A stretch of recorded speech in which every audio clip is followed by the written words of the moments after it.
Hi, my name's Emery Smith. I'm 46 years old. I was in the United States Air Force for 5.5 years, active duty, and reserve for 2 years and inactive for another 2 years. And in and out of different types of projects as a civilian after that because of my clearance and because of the job I held with them and other corporations that were funded by the government.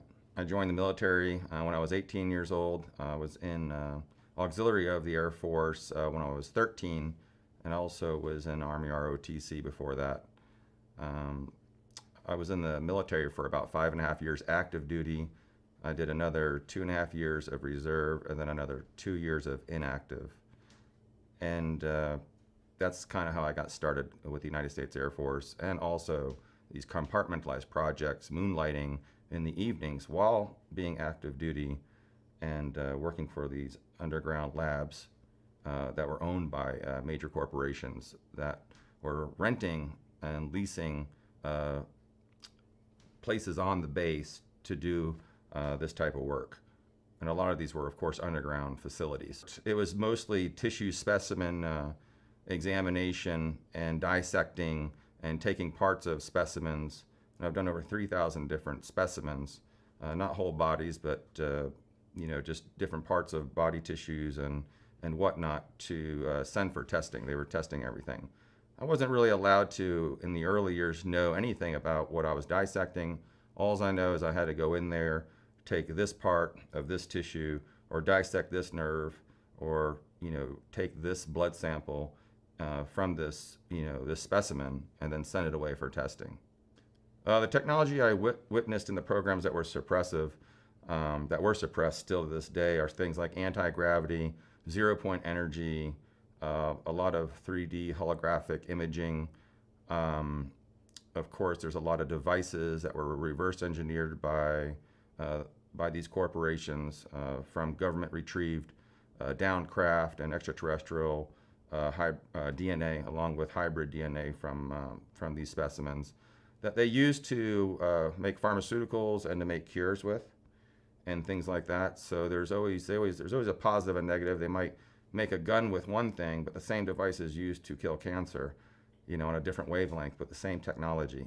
So these things are all suppressed. So we don't have to live like we do now. We could actually have a lot of abundance as far as medical technologies, the cures for diseases, the abundance of water and food for everyone, and housing if these technologies were released. And of course, energy, free energy for everyone, and for all of our devices. So we wouldn't have to rely on gas, coal, and oil. I witnessed many different craft in these projects. I was actually working with the bodies and the craft because they're connected. A lot of the craft are organic material consciousness-assisted technology, which means only the driver or that race can actually operate the vehicle due to their frequency of the genetic DNA and the frequency that they're emitting. It's kind of like having a pet or a car that only responds to the owner. And these types of vehicles are so amazing. They're usually made in space through harmonics and frequency.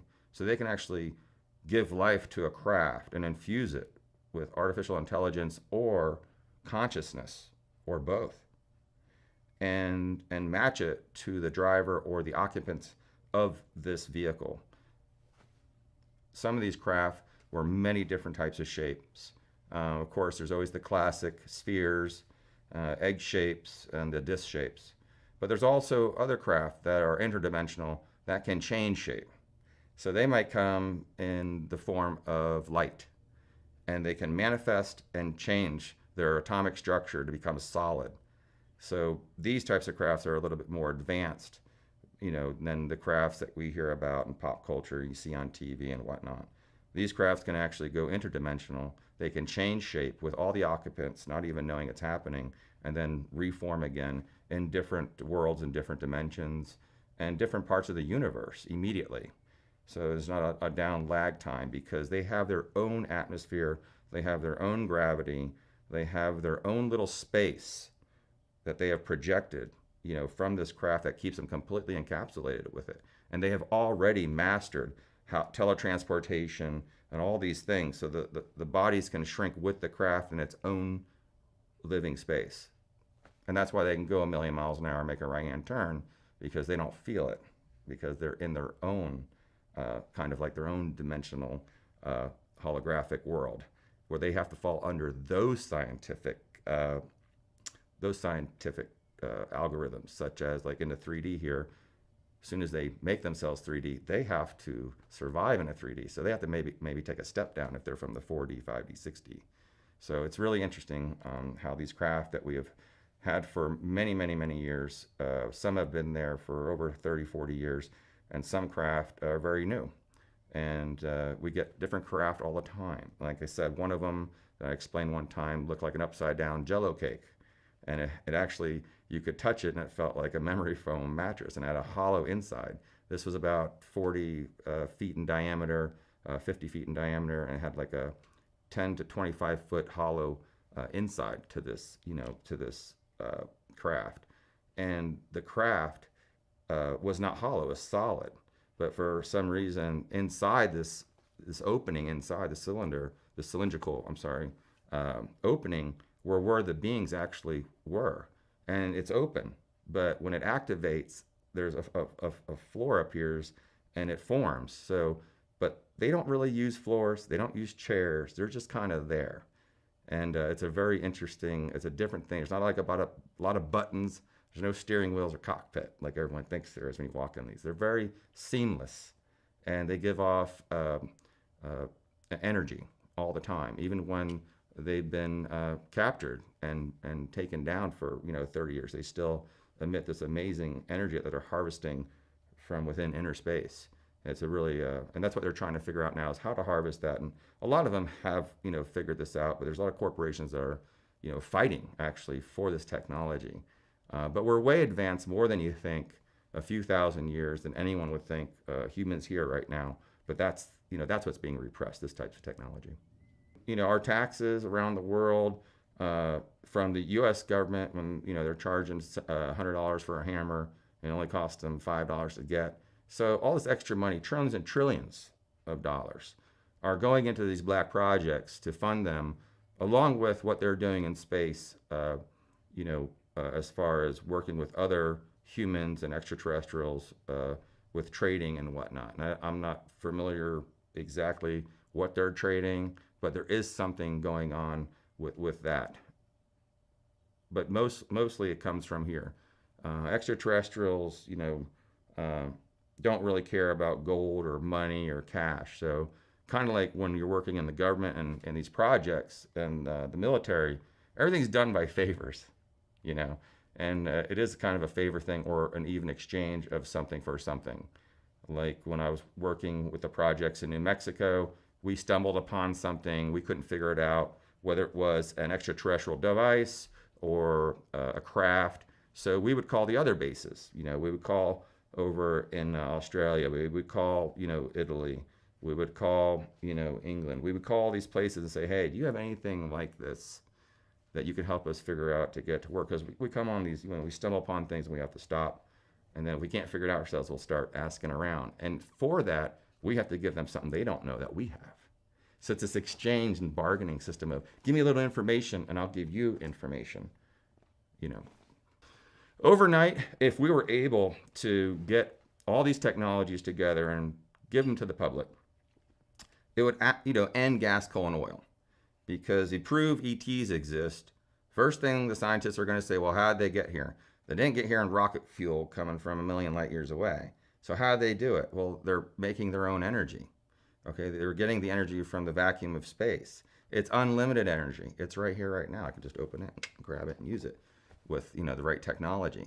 That technology being released also affects everything that we do here, such as getting water from the atmosphere, just making it, appearing in your glass, purified water. So things like that, which, we talk about water and food. Well, there's a lot of countries, believe it or not, on the planet that don't have a lot of fresh water and food. Just look at India, okay? All their wells are completely destroyed from lead and arsenic. It's 2.5 billion people over there. It's like a third of the planet, and just in India.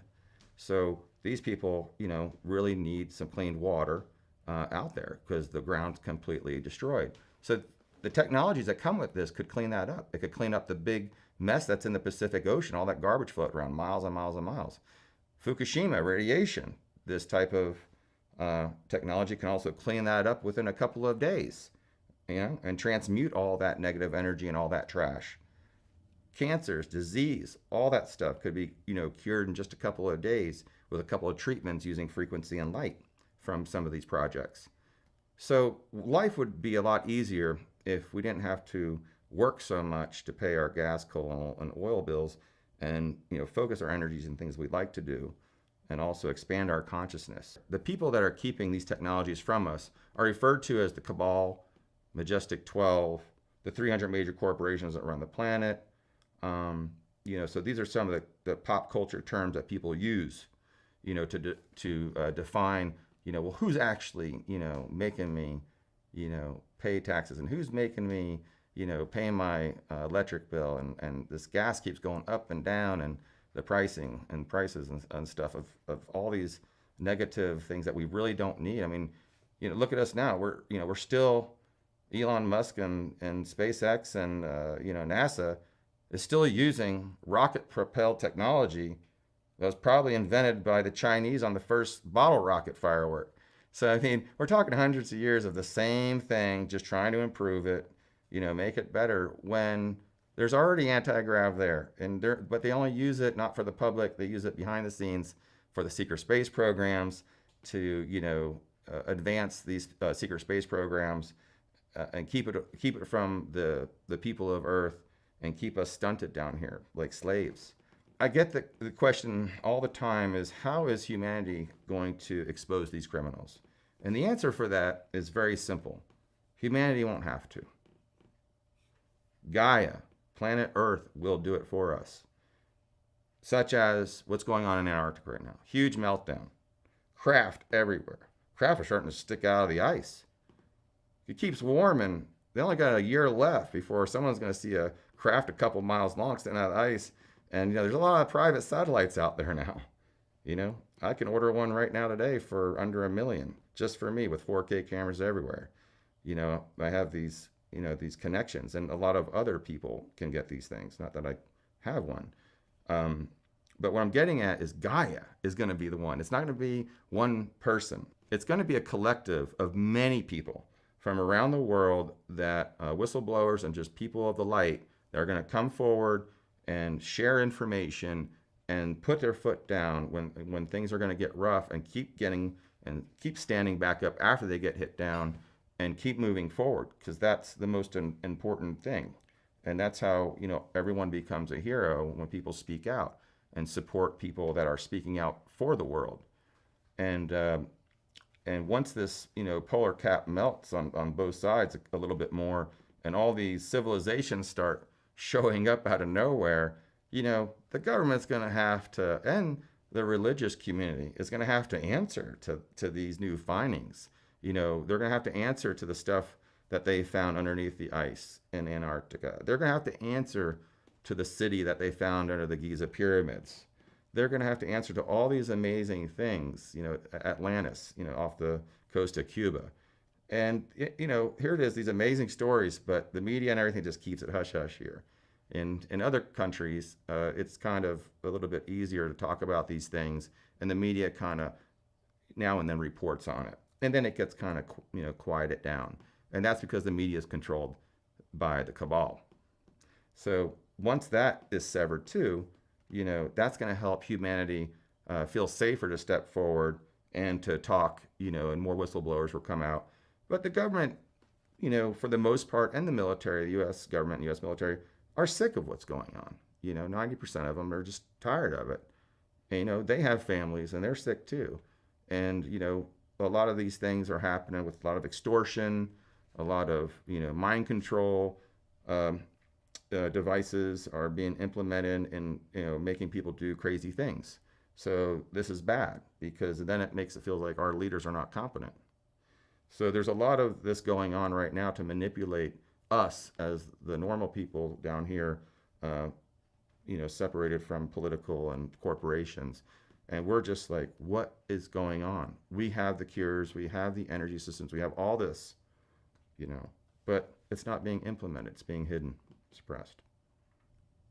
The issue that we have right now is that people all around the world are still being judgmental.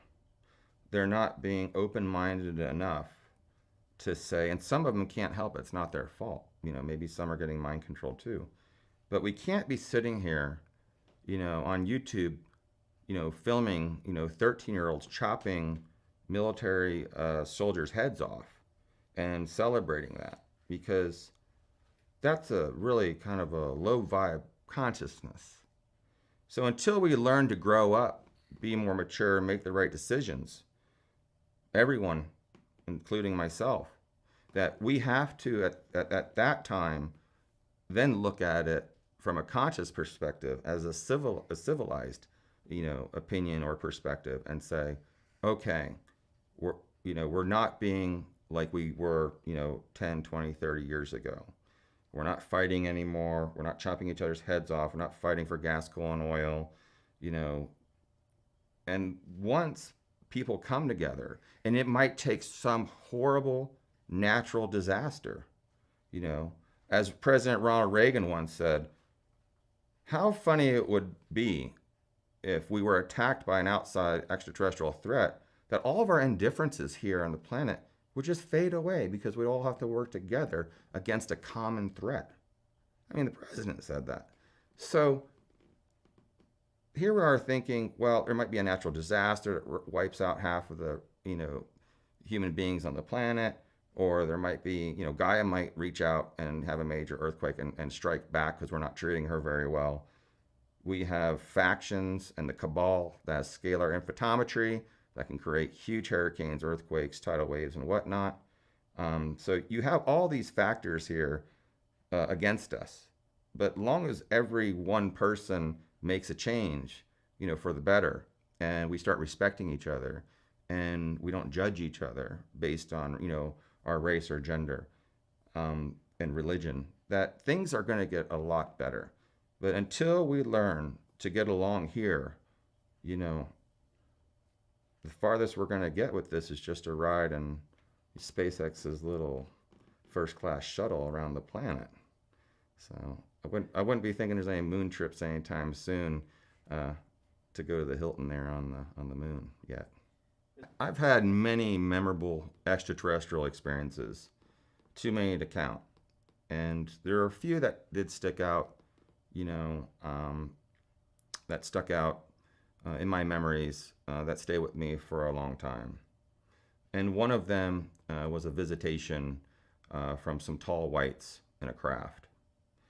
And it was one of the first times I was actually physically next to these beings and was able to communicate telepathically and get downloaded a lot of information that was needed for me to disembark on this journey, which helped me tremendously. As far as the projects, it was always fascinating every year as you get higher security clearances to also see technologies and extraterrestrials working with humans that were actually was against their will at one time, and then seeing them, becoming a family and being happy that they're helping us because they feel really sad for us. So I think some of the things of working hand in hand with extraterrestrials in these underground laboratories and whatnot, and being part of these projects and seeing that, wow, they're kind of just like us. They're just a little bit more civilized and mature. And it was a really big gift for me because I picked up on a lot with their energy and a lot of their teachings and educational scientific stuff, which I was just fascinated with. And it was very addictive for me to go to work because I just wanted to know more and more. And where's this going? And why doesn't anyone know about this? And, it was later on that I figured, man, if this stuff got out, what a blessing it would be to change the world and, to help all the animals of the world and clean all the oceans and, to cure my family of cancer and all these things was just flying through my head. So I think, to answer that question, it was just working hand in hand with these extraterrestrials. It was a blessing. And also, having special moments where you actually get to communicate with an extraterrestrial now and then to upgrade you and to also learn different sciences that didn't exist here on planet Earth. Because I was working on zero-point energy devices and getting more into that and having zero-point energy devices that actually work, and threats started coming in, and I felt threatened enough that if I did not do something, that my life was going to end very abruptly and very quick. And my past, shows that with the amount of family members and friends I've lost in the last 10 years and lifetime that is correlated with, this type of thing. So I believe that I had to come forward because I needed to get this information out to the people before it's time to go.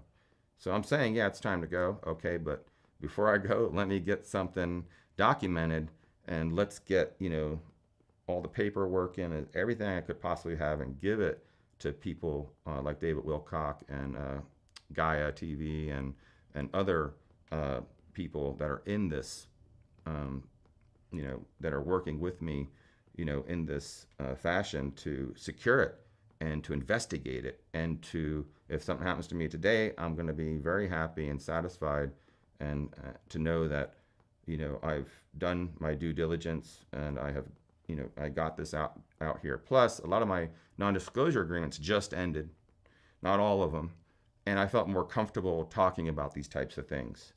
And that was probably one of the main reasons that I've been just hanging out in the background, listening to the pop culture leaders here, and also the significantly renowned leaders in this field of consciousness, speak and talk and I can kind of get an idea of what level everyone's at. My life has been threatened significantly ever since I started opening labs that have to do with energy, creating energy from the vacuum of space, and other types of devices. I noticed at that time, and I was a very successful person. I had 21 corporations. I had many patents behind my name. I had unlimited amount of money and funds. And when I started putting my funds and money into these labs, that with these scientists that were developing all these amazing technologies, that's when I noticed they started interfering. And my life just started going downhill from there. And I knew, I caught on, but I thought I was kind of that's not going to happen to me.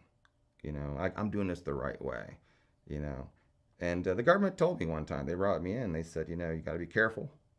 They said, you're protected, got your back, but you're not bulletproof.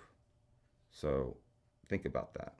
So that meant for me, I don't need to be on any camera, and talking about that stuff, about the energy stuff. But after that, I started losing my companies. I had a lot of colleagues turn against me because of my belief systems. A lot of my business partners were very upset that I was doing, CSETI work, or I was, in documentaries talking about new technologies, extraterrestrials. So real quick, my life in that form, just because of who I was, and slowly coming out and coming forward over, many, many years, being an informant for David Wilcock for 10 years, and he wanted me way back then. I was like, no, it's just not time. Plus, people weren't ready for it back then, this type of, I needed everyone to get warmed up to my speed. So I'm glad like Corey Good is out there talking about this stuff. Greer's still talking about it. Wilcock's still talking about it. All these amazing people, that you see at these meetings are talking about, science and the physics behind it and trying to figure it out, and life experiences, which is important. And that laid the foundation for me to come along and say, you guys got it. You're all right. Good. Now let's go. Let's take it to the next level, and let me give you all my information. And hopefully that will, put in those pieces to that puzzle that we've all been waiting for, because it's been hidden for way too long. And it is driving me crazy to go outside and sit in a car and start it and go anywhere when I know what's really out there and what I've been involved with, and I've flown in these devices. So it's just What are we doing? Like, why do we have to have underground tunnels with freeways? Or these other magnetic these other train systems and stuff. There's other ways to do it that's easier. We're still staying with the gas, is what I'm saying. And for people who have electric cars, I know what you're talking about, because everyone's like, well, I got this car, I got a Tesla, I have an electric hybrid. And I'm like, that's great. I said, where do you plug that into? And where's that energy come from? Most likely it's electric, gas, and coal, unless you're near a hydroelectric plant where you're charging your car. It'd be great if everyone had a waterfall in their backyard. Then we wouldn't need electric, right? Because that waterfall would just basically turn that little turbine over and over and over and over, and we have electricity forever. But not all of us have a waterfall in our backyard. So what I'm getting at is, I just don't understand the whole battery concept, because you still need gas, coal, or oil to charge that battery. However, if you have something like a Bedini system, which one battery charges 50 batteries, well then, hey, that's different, because you could charge, with one Tesla car, you could charge 50 of them.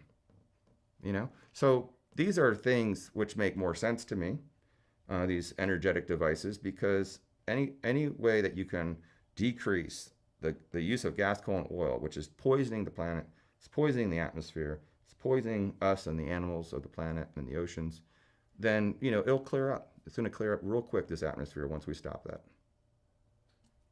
And then there was Cirrus, the documentary, which pretty much everyone in that documentary, as far as the core team members, were heavily attacked, severely attacked at some point. Even our director, Armadeep Kalika's father, was killed. And I know it's all speculation of why and who, but we had a very deep conversation with him before he took this contract job, and said, this is a very sensitive thing, so many changes will happen to you, and some might not be good. And sure enough, they blamed it on some white supremacist faction, but I can assure you it wasn't. It was a direct attack on his family so he would leave the Cirrus movie, which he didn't. So thank goodness for that, because we wouldn't have a movie by then. So working in CSETI too, it started getting, and the movie, Cirrus the documentary, they were definitely coming at us hard. I mean, I was actually jumped by 2 agents in my hotel room, was severely beaten and hospitalized, and there's, I was actually on the phone with someone that was warning me at that exact moment, there's a attack imminent on you, and a couple of the people in the higher echelon of CSETI and with this movie. And I was, like, oh, okay. Next thing you know, before I even put the phone down, I hear this ringing in my ear, and it was so excruciating. I just remember putting my head down, dropping the phone, and I look up, and what I see after this excruciating sound in my head is 2 agents, 2 guys in suits, and they literally were beating the heck out of me, and I could not do anything. It was so bad I was hospitalized. And then I knew at that point, wow, this is getting a little rough. And then I had many assassination attempts attacked on me, shot at, on the highway, and just intimidation factors. If they really wanted me dead, they would have already killed me. But, in order to kill me, they have to get many signatures, I'll say, on that paper to have it done. Because if they killed the wrong person and they didn't use that person yet for the right thing, because there's, like I said, there's a good part. There's a lot of white hats in there that, are trying to protect us. So when you're a scientist and you're targeted for these types of things, what they do is they just go down and to the rough side of the city that you live in and try to hire like a drug addict user for $1,000 to go wipe you out. If that doesn't work and they fail, then they look at the gangs in that area, which are very successful at taking people out or robbing you or making you get in a car accident.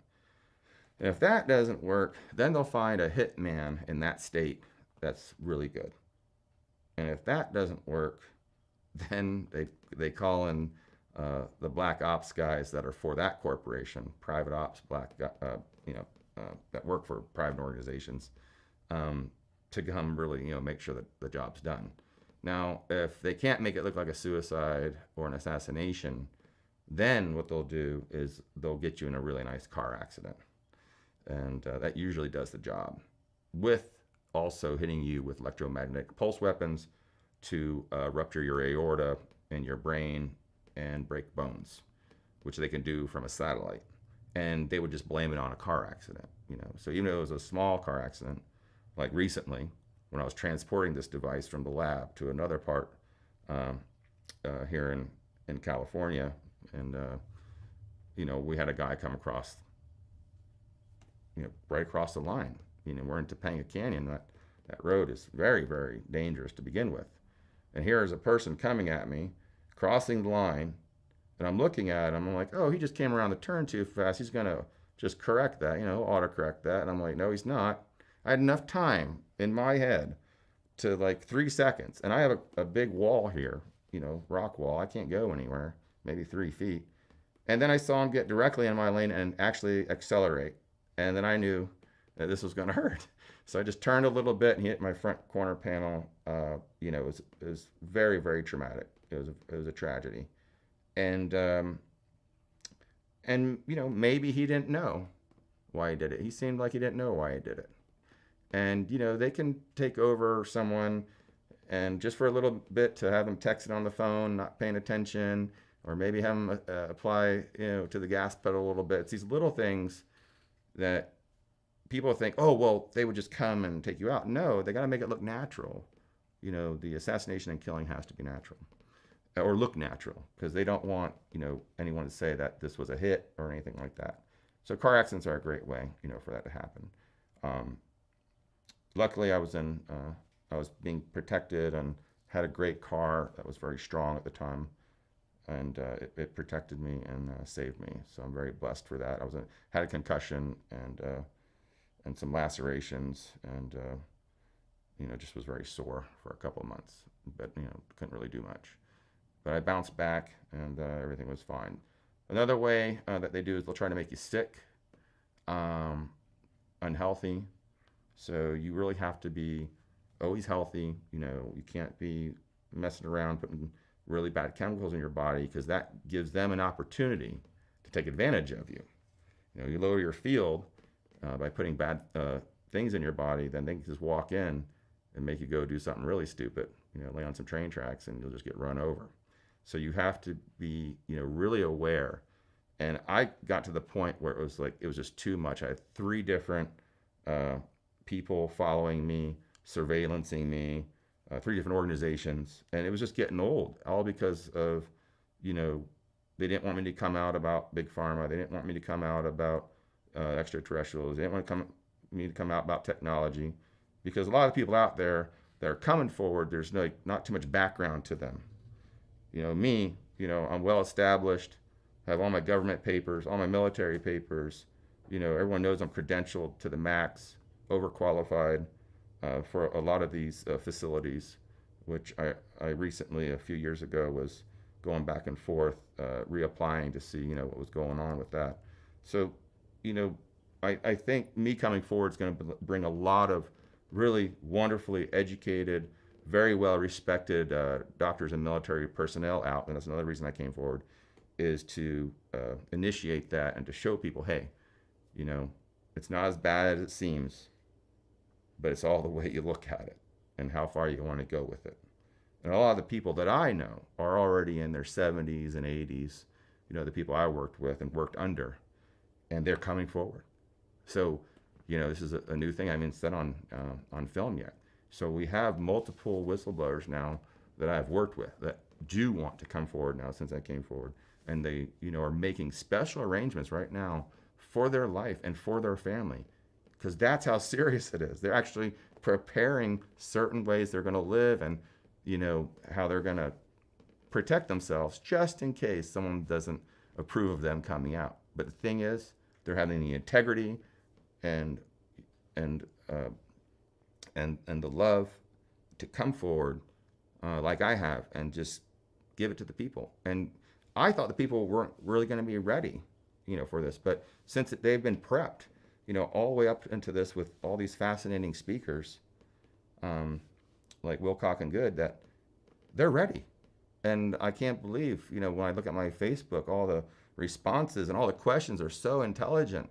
It's fantastic to know that people are really doing their due diligence and listening to what I say and researching it and finding out, wow, there's definitely something to this, and it's going to get better because I have a plethora of information. As long as I'm breathing, I can, keep sharing with everyone. And that's what I'm going to do.